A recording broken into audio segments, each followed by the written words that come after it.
Allez, tout de suite, vous l'avez compris, on va accueillir notre deuxième invité, Pierre Aristouille, le coach des U19 du FC Nantes. Salut Pierre.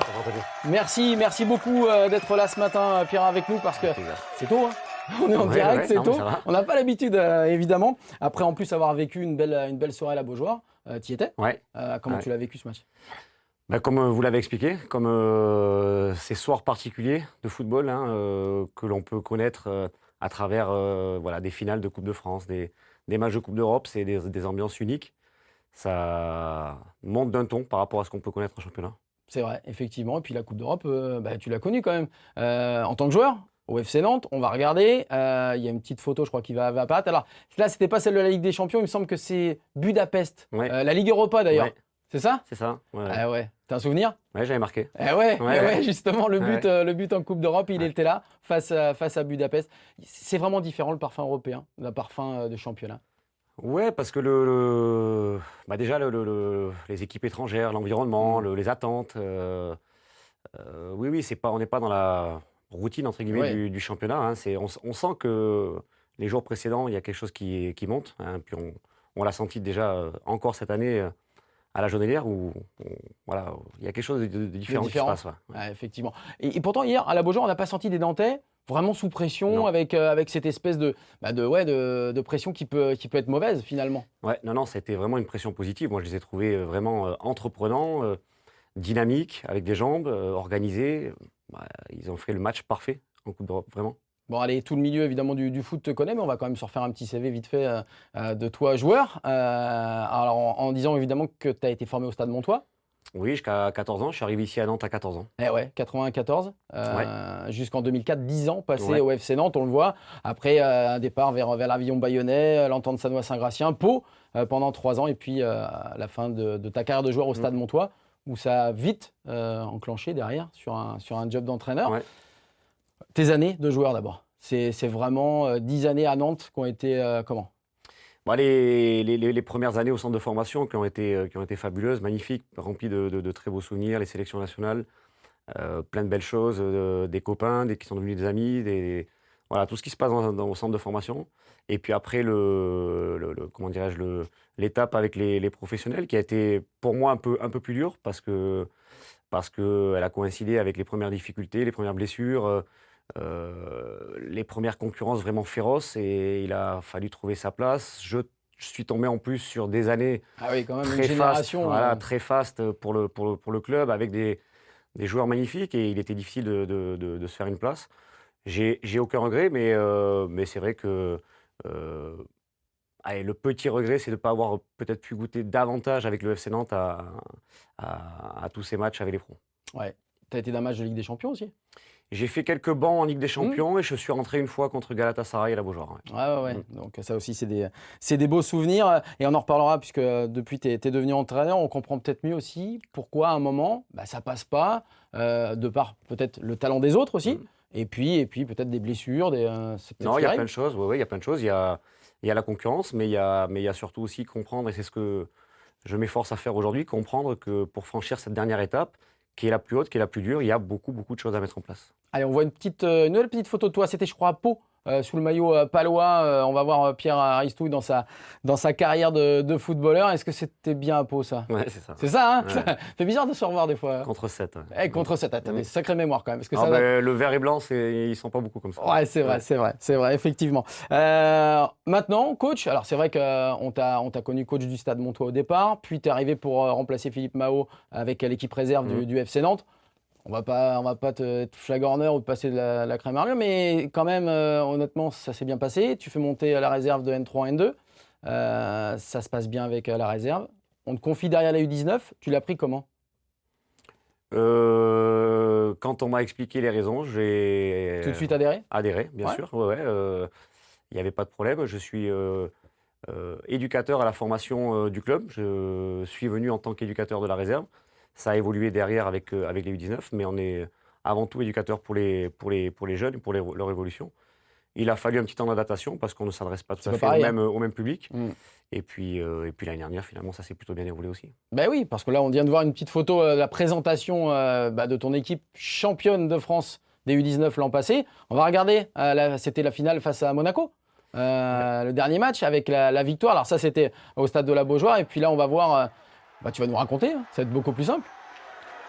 Ah bah écoute, cette finale a été une finale avec plein de rebondissements. On ne partait pas favori dans ce match. Monaco avait été assez impressionnant tout au long de la saison. Ils ont des joueurs formidables, vraiment, que l'on retrouvera, je pense, très vite au plus haut niveau. Le match se déroule de la façon suivante. On a la chance de pouvoir provoquer une expulsion très tôt dans le match. Et derrière, on en a vraiment profité en étant intelligent dans le jeu. Et puis les garçons ont pris les choses en main très vite dans ces phases finales. Dès les quarts de finale, j'ai senti vraiment une volonté féroce d'aller au bout, alors même qu'on n'était pas forcément affichés comme les favoris. Mais ils ont vraiment pris le truc à bout de bras et ils ont été au bout. Remontée, on l'a dit, de la N3 en N2 avec l'équipe réserve, la victoire en championnat de France avec les U19. Moi, j'entends dire souvent, il n'y a pas trop de talent chez les jeunes à Nantes maintenant, c'est plus comme avant. Franchement, sur ce qu'on voit, il n'y a pas de talent. Ah si, il y en a plein. Il y a des bons joueurs. On a vu Quentin Merlin là, mais il n'est pas tout seul.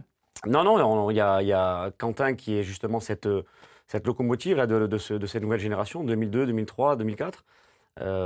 Il faut espérer, parce que je pense que certains ont la possibilité et le talent, il faut espérer qu'ils puissent avoir quelques opportunités et puis surtout espérer qu'ils les saisissent. Bah oui. Parce qu'effectivement, nous, on sait que certains d'entre eux peuvent y arriver. Alors vous avez eu le championnat qui a démarré, 2 victoires, 1 défaite là, sur ce championnat de U19. Et puis cette année, on parlait de la Ligue Europa avec l'équipe professionnelle. Vous avez la Youth League. Expliquez-nous rapidement, c'est la Ligue des champions pour les jeunes ? C'est la Ligue des champions pour les jeunes. Alors c'est un format un peu différent de celle que l'on connaît chez les pros, puisqu'il y a deux formules distinctes. Une phase de poule pour les U19 dont les équipes sont qualifiées directement en phase de Ligue des Champions. Et puis, il y a, comme Marseille ou Paris, comme par Marseille exemple. ou Paris, exactement. Et puis, il y a une formule un petit peu plus directe pour les champions domestiques dont on fait partie, où là, on passe les étapes sur des matchs à élimination directe en aller-retour. Donc, on verra. On croque dedans. On est hyper heureux. Génial. C'est la première fois que le FC Nantes a une équipe de jeunes en Coupe d'Europe, donc c'est vraiment un voyage dans l'inconnu, quoi. Alors on va regarder, on a vu d'ailleurs et on va revoir le prochain rendez-vous. Là vous jouez en championnat, donc c'est ce week-end, mais il y aura la réception du FC Pionik, club arménien. Là ce sera évidemment le premier rendez-vous européen pour les U19. Match retour donc au mois d'octobre en Arménie. Combien de tours de barrage avant de pouvoir rejoindre les Paris, les Marseille par exemple ? Potentiellement 3. 3. Bon, on vous souhaite plein de bonnes choses avec cette équipe. C'est gentil. Une équipe rajeunie, on va le dire. Ouais, cette année, alors pas pour la Youth League, là on va pouvoir profiter d'un effectif plein. Par contre, c'est vrai que pour le championnat, on a cette année décidé de rajeunir un peu la réserve, donc ça engendre un rajeunissement aussi de l'équipe U19. Bon, vous vous sentez bien à Nantes, c'est un retour, vous avez vécu, on l'a dit, 10 ans en tant que joueur à la Jonelière, ça fait 5 ans désormais ? 6 ans, 6e saison. 6e saison. Vous avez vraiment envie de vous installer ici ? Mais moi, j'ai toujours dit que pour faire ce métier, j'avais besoin d'être passionné par l'endroit où j'étais. Donc, j'ai commencé ce métier dans ma ville d'origine, à Mont-de-Marsan. Et puis, je le poursuis dans ma ville d'adoption, on va dire, et de cœur. Et surtout, mon club de cœur. Donc, j'y suis bien. Je suis passionné de faire ce que je fais au FC Nantes. Et j'espère pouvoir m'inscrire évidemment dans la durée. Et on voit beaucoup de pédagogie et beaucoup d'élocution. Et ça fait plaisir parce que pour le message, pour les jeunes footballeurs, c'est vraiment important. Comme d'habitude, dans cette émission, Pierre, on va terminer notamment par le quiz de fin. C'est parti. Allez, le quiz de fin. Je vais me permettre de monter ici et de poser la petite question à Pierre Aristouille qui va essayer de donner la bonne réponse. Ça tombe bien, on parlait de Coupe d'Europe, Pierre. On va en reparler puisque là, on parlait de Ligue Europa. Moi, je voulais m'attacher à la Ligue des Champions. D'ailleurs, on voit que tu nous as ramené un beau maillot. Le vert, c'est la Ligue des Champions. Je ne sais pas si on le voit encore ou on peut nous le montrer. Il y a le blanc qui était derrière moi, mais on l'a vu tout à l'heure. C'était match de Ligue des Champions en 2001-2002. Voilà, on le voit. Il est derrière toi. Quel est le nom donc du joueur nantais dernier buteur de la Ligue des Champions à domicile, à la Beaujoire, qui a inscrit le dernier but nantais au stade de la Beaujoire en Ligue des Champions. Je vais te donner 3 possibilités. Réponse A, est-ce que c'était Hassan Hamada ? Réponse B, est-ce que c'était Frédéric Darocha ? En même temps, c'était génération quand même. Et réponse C, est-ce que c'était Viorel Moldovan ? Alors, prends 2-3 secondes et puis tu nous donnes ta réponse. A. Amada, B. Darocha ou C. Moldovan. Alors, je me souviens d'un très joli but d'Amada à Munich, contre Bayern Munich. Exact. Et pour le dernier but... C'était juste avant en fait. Ah, je dirais Viorel. Viorel Moldovan? Non, c'est Fred. Bien joué, Viorel Moldovan. Bien joué, c'était contre Boavista. Un but partout au stade de la Beaujoire entre le FC Nantes et Boavista. Et c'était bien le Roumain Viorel Moldovan qui avait inscrit ce but, le dernier but des Nantais en Ligue des Champions. Allez, on termine par le coup de cœur. Et quand on parle FC Nantes, quand on parle Ligue des Champions, quand on parle avec Pierre Aristouille ou avec Antoine Comboiré, eh bien le coup de cœur, le voici. Il est pour cet homme dont on parle beaucoup, évidemment, Reynald Denouex, qui a tant œuvré, tant fait pour le FC Nantes et qui était évidemment derrière son petit écran hier pour suivre. Et il a dû vraiment être satisfait de ce qui se passait pour le FC Nantes et de la victoire, donc 2-1 face à l'Olympiakos. On le salue au passage. On essaiera de l'avoir d'ailleurs dans l'émission Reynald, dont on te fait un petit coucou. Et à très vite ici sur le plateau du USB. Merci beaucoup Pierre d'être venu nous voir. Avec plaisir Anthony. Ça a été vraiment un plaisir et pareil, la deuxième invitation elle tombe quand tu veux, pas de problème.